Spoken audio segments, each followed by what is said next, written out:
რას დავბედით? იმაზეც ვაკეთებ და იმაზე მოკლედ დროში. შეიძლება მართლაც ევროპაც გავავოთ. Поздравляю весь личный состав. კარგი მანევრია ძალიან. დიაბოლოვაში გადაცემაა. ვაშა გადაცემა თქვენთანაა. თენგიზ გოგოდიშვილთან. და სანამ დავიწყებ, მოასწარი და მოიწონეთ, ან კიდევ უკეთესი, გამოიწერეთ. ვაშა.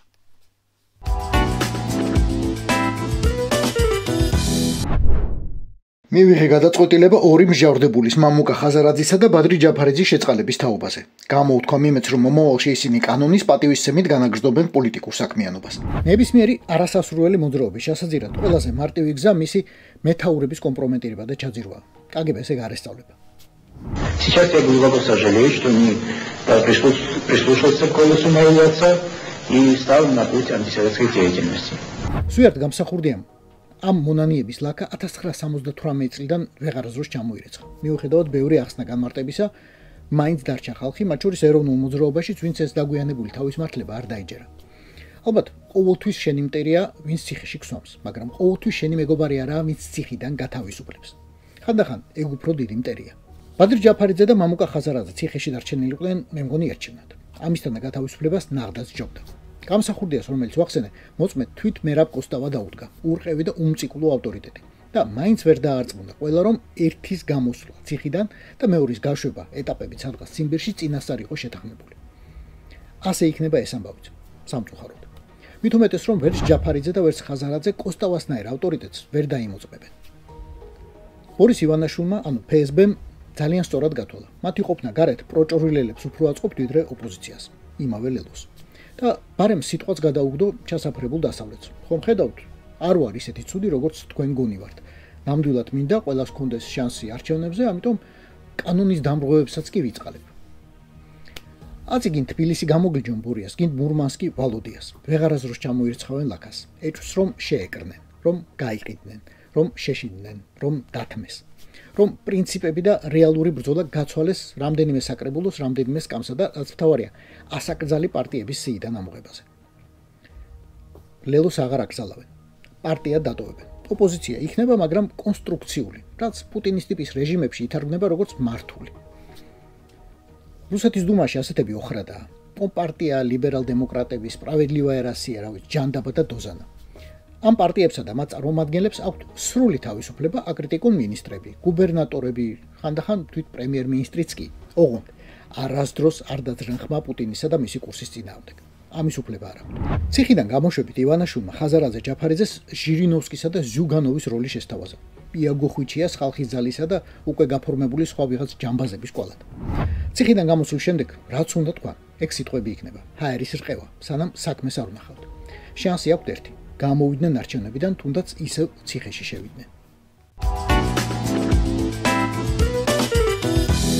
საქართველოს მართლმსაჯულების სისტემა არის ევროპის საუკეთესო 20-ში. ხანდახან გამექცევა ხოლმე მეცხელი და თვალი. არა, ეგეთებისკენ არა. თუმცა გააჩნია როგორ შეხედავ. მოკლედ, შევწოდე და შემომეყურა ამასინად იმედი და ეგრევე აღვივსე ეროვნული სიამაყით. ქართული მართლმსაჯულების პროგრესსა და წარმატებაზე მიმდინარე კვირის განმავლობაში 3 სხვადასხვა საერთაშორისო ავტორიტეტულმა ორგანიზაციამ დაწერა. მათი ანგარიშების გამოქვეყნება კი ოფიციალურ ვებგვერდზე ევროკომისიას მოუწია. აწი გეცოდინებათ, ქართული მართლმსაჯულება ევროპის 20-ში. ეს ნიშნავს, რომ უსრებს ნამდვილი დასავლეთის ზოგ ქვეყანას და მსოფლიოს რეიტინგში როგორ ვართ. ჩვენი ქვეყანა სასამართლო სისტემის დამოუკიდებლობით მსოფლიოში 36 ადგილზე გავიდა და ევროპის საუკეთესო 20-ში მოხვდა. ურწმუნოთათვის, საქართველოს ქართული მართლმსაჯულების სისტემა მსოფლიოში 36 ადგილზეა. ჩვენს მერია პორტუგალია და ვიეტნამი, იამაიკა, მალაიზია, ნამიბია, ტაჯიკეთი და მერე იტალია, მერე პაკისტანი, განა და საბერძნეთი. და ის თვალახვეული ქალი გამახსენეთ სადაური იყო? აი, სასწორი რომ უჭიროს. ხო, ბერძენი. ესე იგი, ნინო გალუსტაშვილი სამართალი უფრო სამართლიანია ვიდრე თემიდასი? სანქცირებული გალუსტაშვილი სამართალი. სანქცირებული ჯვებე ნაჭყებია სამართალი. სანქცირებული ირაკლი შვანგირაძის. სანქცირებული ვიქტორ მეტრეველის. სანქცირებული ნინო სახელაშვილის. სხვათა სამართალი. ცრუ მოწმეებითა და სხვა ყველაფრით. იმედი ხელი არ იღწოთ ამასობაში. მართველი პარტიისთვის ამ ანგარიშების ფონზე ევრობიუროკრატების განცხადებები მხოლოდ პოლიტიკური ჭორაობა და იმის სურვილია, რომ როგორმე ქართულ საზოგადოებაში აჟიოტაჟი შემოიტანონ. ევროკომისია რაღაცა NGO-ს კვლევას რომ აქვეყნებს, რა თქმა უნდა სანდოა. ისევე როგორც იმედი. ვის ბჯობნით გავიგეთ, მაგრამ იქნებ ისიც გითხრათ, ვინ ბჯობნის ჩვენ. გადავახვიოთ იმედი და ვნახოთ, ვინ წერია საქართველოს წინ. აღმოჩნდა, რომ საქართველოს 36 ადგილზეა, 35 კი აზერბაიჯანი. ახლა ყველაფერი გასაგებია. სულ ყველაფერი. აქამდე სანამ ირაკლი რუხაძის კანტორა გვეტყოდა, ქართული სასამართლოს რეიტინგში ცოტა გვეპარებოდა ეჭვი, ცოტა. თორემ აზერბაიჯანული მართლმსაჯულების სისტემის სამართლიანობასა და ობიექტურობაში ისედაც ყოველთვის ვიყავი დარწმუნებული. მუდამ დღე. უფრო ზუსტად სასამართლოს დამოუკიდებლობით საქართველოს უსწრებს ევროკავშირის კანდიდატ ქვეყნებს, ევროკავშირის და ნატოს წევრ 16 სახელმწიფოს. ესენი უკვე ჩამოვიდოვეთ. ახლა მიზანი ნათელია. დავეწიოთ და გავუსწროთ აზერბაიჯანს. როგორ მივახციოთ ამ ეპოქალურ მიზანს? მხოლოდ ყველაზე სანდო და გაუსწრელი მოსამართლეების მოზიდვით საქმისთვის. საქართველოს სასამართლოები აჩვენებენ ევროპული სახელმწიფოების მაჩვენებელს და რიგ ქვეყნებსაც, ნატოს და ევროკავშირის წევრ რიგ სახელმწიფოებს უსწრებს კიდეც ამ დამოუკიდებლობის და ეფექტიანობის მაჩვენებლებს. აი, ამ კაცის გამოჩენა საბოლოო დამარცხება. ეს ყველაზე სანდო, ობიექტური და მიუკერძოებელი მოსამართლეცაა და რესპონდენტიც. მართალია ერთ-ერთი პირველი იყო, ვინც საერთაშორისო სანქციები აიკიდა, მაგრამ ეგ თავის დროზე deep state მაქნა. რა კლანი, რის კლანი, რა პოლიტიკური დავალებების შესრულება, რის ივანაშვილის გავლენა, საერთოდ საიდან მოიტანეთ ეგენ. მოდი, ბერძენთემიდას კი არა, ქართულ ხოხობს გაუმარჯოს ახლა რა. მე მირჩევდია ერთი ხოხობი ალა ზანზე რომ შეიფრთხიალე. ისეთივე თამადა ხართ როგორც მოსამართლე? კი. კაი თამადას როგორც კაი მოსამართლეს ოქროს ფასი აქვს. ოღონდ მოიცა ეს ის კაცი არ არის 2023 წელს რო დაუწესა სანქციები შეერთებულმა შტატებმა.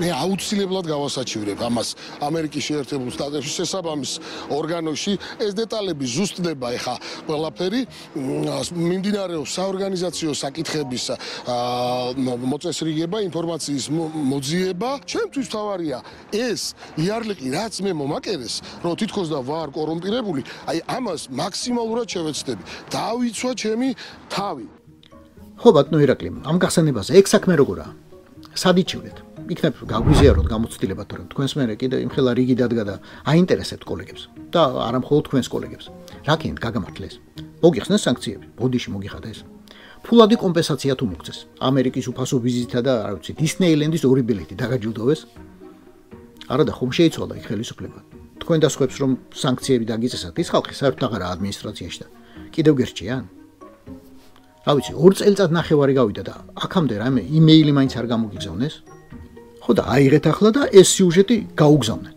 აუხილეთ თვალი ქართული სასამართლოს ობიექტურობასა და სამართლიანობაზე. ეგენი ხომ იცით, იმეც განსაკუთრებით უჯერებენ ხოლმე.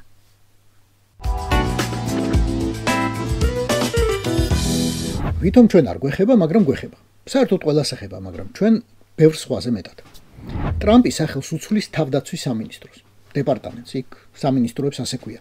ამიერიდან იქნება არა თავდაცვის, არამედ ომის დეპარტამენტი. ნიუანსია? არა. ნიუანსი არა, რევოლუციური ცვლილებაა. ვერც კითხავს აიდან მოიტანეო, ასე ერქვა 10-დან და ბაბადან, ანუ 1789 წლიდან 1947-მდე. როცა შეერთებულმა შტატებმა მეორე მსოფლიო ომიც მოიგო, ბირთვული ბომბის ჩაიდო ჯიბეში და ჩათვალა, რომ მშვიდობის დრო იყო. მერე კი ჩაუვარდა ჩერჩილი ტრუმენს ფულტონში და რა დროს მშვიდობაა გიჟი ხო არა ხართ, სტალინი გვიტევს უძახა, რის გამოც მერე ნატოს დაარსდა და კიდევ ბევრი იომა. მაგრამ სახელი აღარ შეუცვალა. მაშინაც კი, როდესაც ეკტრუმენი თეთრ სახლში 5 ვარსკვლავიანმა გენერალმა და ომის ნამდვილმა გმირმა აიზენჰაუერმა ჩაანაცვლა. ახლა კი ტრამპი, კაცი რომელმაც მთელი თავისი საარჩევნო კამპანია მშვიდობის დამყარებაზე ააგო და მას შემდეგ სულ თავს იქებს. აქ გავაჩერე ომი და იქ მალე გავაჩერებო. ეს ტრამპი ქმნის ომის სამინისტროს. ახლა ზაზა შათერიშვილები და ქოცების ინტელექტუალები გამოდგებიან და ახალ წერილებს გამოაცხობენ ტრამპი კიდევ უფრო მეტად მოექცა deep state-ის გავლენაშიო. მაროშკინები და ქოცების ინფლუენსერები, მერტო გადავარჩინე, გამოვარდებიან და იტყვიან, აბა ომი გინდა დონალდო. ეგ ყველაფერი იქნება. ჭეშმარიტი ქოცები ამას ჭამენ, მაგრამ ჩვენთვის მთავარია მოკავშირეები რა სიგნალს მიიღებენ. რამდენად გაიზრდება შორი მოქმედების რაკეტების წარმოება, როგორ განვითარდება ლაზერული შეიარაღება, რა შეკვეთებს მიიღებენ ავიამშენებლები, სად რჩება ამერიკული ბაზები, სად გაუქმდება და სად გაიხსნება. შეგიძლიათ ეს ნაბიჯი ჩათვალოთ პასუხად ფუტბოლისტ მიხეილ ყსტერილზეც, რომელმაც ალბათ უკვე ჩააღწია ვაშინგტონამდე და პოსტიდან გაუხსნელად პეაპირ ნაგვის ყუთში აღმოჩნდა. ამერიკასაც ყავს ამ საქმის შიდა კრიტიკოსები, აბა სხვა როგორ იქნება? მილიარდები დაждდებაო ამბობენ. ამდენი დოკუმენტი უნდა შეიცვალოს, ამდენი აბრა და წარწერა. მაგრამ ეგ წვრილმანებია, მილიარდიანი წვრილმანები. თავარია, რომ ტრამპმა აღმასრულებელ ბრძანდებას ხელი მოაწერა ჩინეთის გრანდიოზული აღლუმის მესამე დღეს, სადაც ერთმა დიქტატორმა, რამდენიმე სხვა დიქტატორის თანდასწრებით, ბევრი თანამედროვე და პოტენციურად ძალიან საშიში იარაღი გამოაგორა. პოტენციურად დასავლეთის წინააღმდეგ. Not with the Department of Defense, but with a War Department. ჩვენ დეპარტამენტში მებრძოლის სული აღვადგინეთ. მებრძოლები გვჭირდება. ხალხი, ვინც იცის, როგორ გაანადგუროს მტერი. აღარ გვინდა გაუთავებელი საგანგებო სიტუაციები და თავდაცვითობის თამაში. ამაზე ვმუშაობთ. დაგველოდეთ. გელოდებით ბატონო თავდაცვის მდივანი, ბუდიში, ომის მინისტრო. რეგიონში, რომელიც თქვენზე მეტად დაიღალა საგანგებო სიტუაციებით და თქვენზე მეტად სჭირდება მგონი ამერიკა. რაშამს ის ვინც ცეცხლი უნდა ჭამოს. რუსეთის დუმის ბეჭდურმა ორგანომ სახელად პარლამენტსკაია გაზეტა ერთობ საინტერესო მასალა მოუმზადა მკითხველს თემაზე დეპუტატების საზაფხულო დიეტა. ქართული მედიას თუ მიბაძავს მას, უაღრესად საინტერესო იქნება. რუსის დუმაში კი ზოგს თურმე რა უჭამია, ზოგს რა. დეპუტატმა ტატიანა ბუცკაია. კი, აი, ამან. მეგრელი არა, მარგალებ ტყურად იხარით, გური ყვაზახით. აი, ამან განაცხადა, მე, აი, ვგიჟდები ვარენიკებზე ალუბლითო. მაგრამ ხაჭოც კარგია და სალათიცო. ზოგადად, რუსეთის შუაზოლის სურსათი მიყვარსო და ჩამოთვალა კარტოფილი, სტაფილო, მარწყვი და კიტრი. ახლა ჟურნალისტები ჩააჭიჭინდნენ ამ ბუცკაიას, რატომ მაინც და მაინც შუა რუსეთში მოყვანილი პროდუქტი, სხვა რატომ არაო? იმიტომ რომ ჩვენი ორგანიზმი ამისთვის გენეტიკურად არის მომართული და საერთოდ არაა შექმნილი მანგოსა და ბანანის საჭმელად. გაიგონეთ? რუსის ორგანიზმი თურმე გენეტიკურად არის შექმნილი და მომართული კარტოფილის მოსანელებლად. 1000 წლეულებია თურმე რუსი კარტოფილის დიეტას იცავს. კარტოფილისა, რომელიც რუსეთში მხოლოდ პეტრე პირველმა შეიტანა და ისიც მხოლოდ ერთი ტომარა, ჰოლანდინა. მერე გავრცელდა უკვე ნელ-ნელა. პარლამენტსკაია გაზეტა ჟურნალისტს ეგ რა თქმა უნდა არ უკითხავს ამ ბატისტვინა დედაკაცისთვის. ალბათ სამსახურის დაკარგვისა შეეშინდა, მაგრამ მაინც საინტერესო საკვლევია, რასის სწრაფით განიცდის მუტაციას რუსის გენეტიკური კოდი. იქნებ ამ ბუცკაია მუკეთიცის, რადგან მაინც ექიმი ყოფილა. კაი, გასაგებია რომ მანგო და ბანანი სიკვდილ კარში არ იზრდება. გასაგებია რომ პატრიოტი ხარ. თუ არ ხარ, უნდა გამოჩნდე, იმიტომ რომ ეძინაერასია სიით ხარ არჩეული დუმაში და თანამდებობრივად გევალება. მაგრამ საგანგებოდ მოუძებნე ინფორმაცია სამედიცინო ლიტერატურაში. მანგო და ბანანი ორივე უიოლესად მოსანელებელი და ძალიან სასარგებლო პროდუქტია. გინდი სიკვდილკარში იყავი დაბადებული, გინდა კუნძულ ჩუნგა-ჩანგაზე.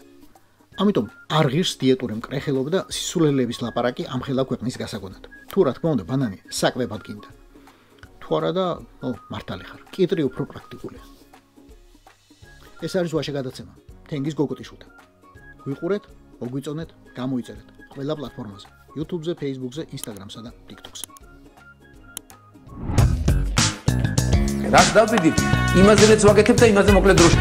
შეიძლება მართლაც ევროპას გავავოთ. Поздравляю весь личный состав. კარგი მანევრია ძალიან. Я помню, очень гадаться надо.